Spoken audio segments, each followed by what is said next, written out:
এখন বাজে রাত 9টা আর এইদিকে দেখো আমি রান্না বান্না বসিয়েছি।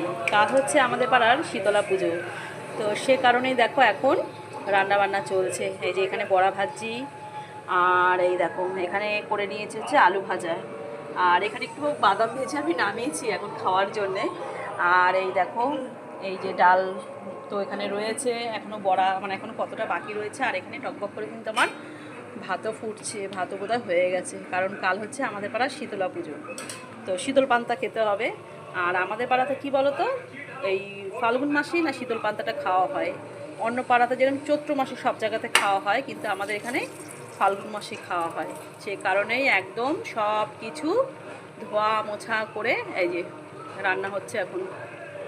আর কি বলতো, এই পান্তার সাথে না মানে তরকারি টরকারি আমি কিছু করি না, ডালের বড়া আর আলুটাই আমি ভেজে রাখি। আর সাথেই দেখো কতগুলো লঙ্কা নিয়েছি, এগুলো করবো ভাজা, ব্যাস। আর কিছু কি লাগে পান্তার সাথে? আর তরকারি ভালো লাগে না গো, তরকারি পরের দিন মানে খেতে।